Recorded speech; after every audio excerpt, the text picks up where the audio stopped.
আসসালামু আলাইকুম প্রিয় দর্শক। সোশ্যাল মিডিয়ার খবরাখবর আমরা পাই প্রতিনিয়ত, এবং বিভিন্ন সময় বিভিন্ন টপিক খুব জোরালোভাবে থাকে।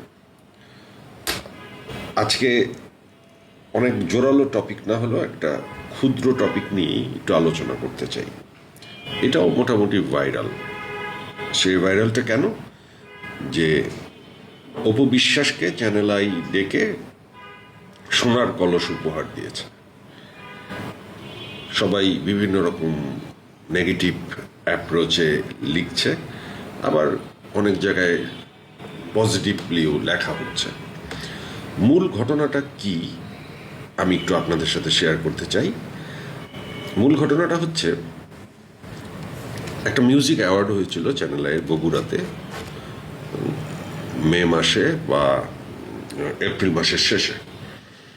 তো বগুড়া মমইন হোটেলে, সেইখানে অপু বিশ্বাস এবং আদর আজাদের একটি পারফরমেন্স ছিল, বেহুলা লক্ষিন্দরের একটি গান। যে গানটির পারফরমেন্সটি সবার শেষে ছিল। সবার শেষে থাকবার কারণে তখন দর্শকের ওই সময় পর্যন্ত বসে থাকা একটাই আকর্ষণ ছিল, কারণ অপু বিশ্বাস এক্সক্লুসিভভাবে এই অনুষ্ঠানে নাচবেন।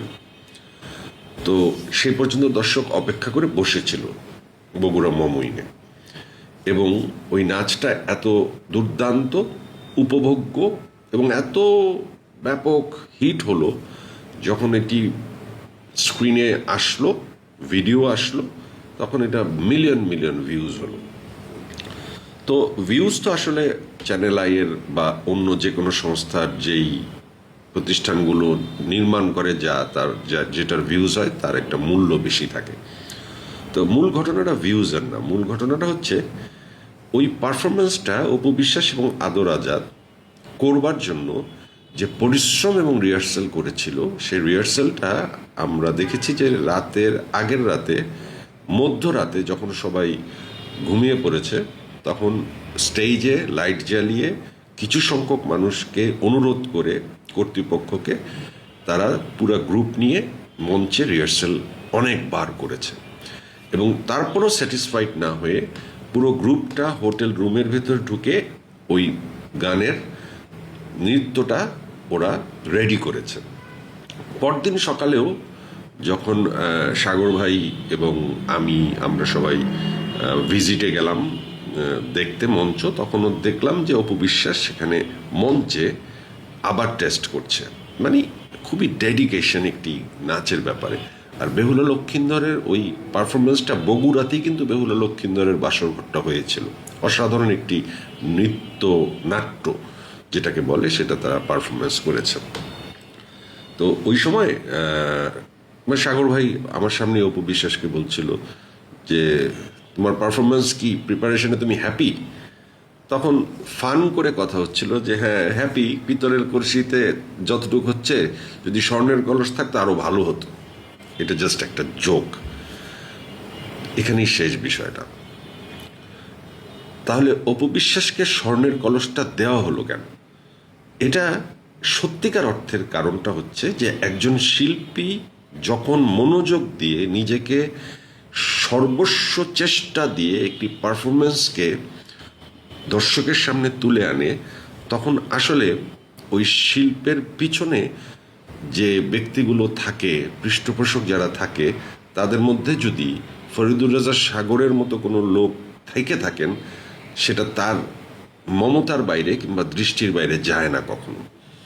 যে কারণে অপু বিশ্বাসের সেই দিনের আক্ষেপটি বা সেই দিনের কথাটি এই অনুষ্ঠানের শেষে চ্যানেল আইতে ডেকে এনে তাকে একটা রূপক অর্থে ছোট সোনার কলস উপহার দেওয়া হয়েছে। তো সেটা আসলে প্রচার হয়েছে, এবং সেটাকে অনেকে বলছে পুরস্কার, অনেকে বলছে খারাপভাবে বলছে, কিন্তু বিষয়টা জাস্ট এতটুক সিম্পল, এতটুক ব্যাপার মিডিয়াতে প্রচার হওয়ার কারণে অনেক বেশি হাইলাইটেড। চ্যানেল আইয়ের একটি বিষয় আপনাদেরকে বলি যে, চ্যানেল আই এই স্বর্ণের কলস দেওয়ার ব্যাপারটা অপু বিশ্বাসকে যেভাবে আপনারা বিকৃতভাবে দেখছেন অনেকে, সেটা আসলে ভেতরের গল্পটা জানলে আপনারা সেটা বলবেন না। চ্যানেল আই হচ্ছে এমন একটি জায়গা যেটা শিল্পীদের জায়গা। শিল্পীদের জন্ম থেকে মৃত্যু চ্যানেল আইকে ঘিরেই। প্রত্যেকটি শিল্পী, যদি বলেন যে যারা বড় শিল্পী, যারা ঘর থেকে বের হয় না, যারা কখনো চিন্তাই করে না তাদের জন্মদিনে কেউ তাদের ডেকে সম্মাননা দিবে, পুরোটা চ্যানেল আই ফুলে ফুলে সাজিয়ে সেই শিল্পীদেরকে গ্র্যান্ড রিসিপশন দিয়ে চ্যানেল আইতে এনে তার জন্মদিন পালন করা হয়। নায়ক সোহেল রানা থেকে শুরু করে, ববিতা থেকে শুরু করে, গুণী যে কোনো মানুষ, শিল্পী, সাহিত্যিক, সবার এই চত্বরে জন্মদিনে আসতে হয়। এবং আপনি দেখবেন কোনো শিল্পী যদি মারা যায় তার জানাজাটা চ্যানেল আইতে হয়। মজার ব্যাপার হচ্ছে, দেখেন শুক্রবারে চ্যানেল আই মসজিদে জুম্মা হয়।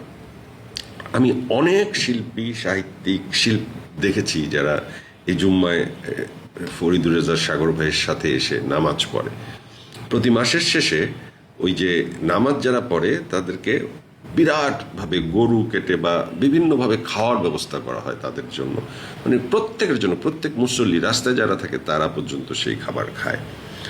কোরবানির সময় চ্যানেল আইতে আলাদা করে কোরবানি হয় এবং সেই কোরবানির গোশত পরদিন জুম্মাতে সবাইকে দেওয়া হয় বিরিয়ানির আকারে এবং খুব সুন্দরভাবে প্রতি জুম্মায় জমজম কূপের পানি খাওয়ানো হয়।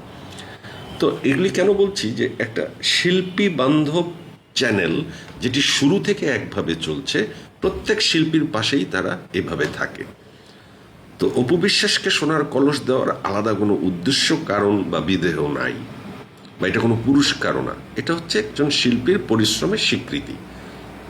তবে ভুল কি নাই? ভুল আছে। ভুলটাও একটু ধরিয়ে দেওয়া দরকার। ভুলটা হচ্ছে এখানে যে ওই পারফরমেন্সটা তো অপু বিশ্বাসের সাথে আদর আজাদও করেছিল। অপু বিশ্বাস না হয় স্বর্ণের কলস চেয়েছিল, মেয়েরা বলে ফেলে বা মেয়েদেরকে বলা যায়, কিন্তু ছেলেরা হয়তো বলে না।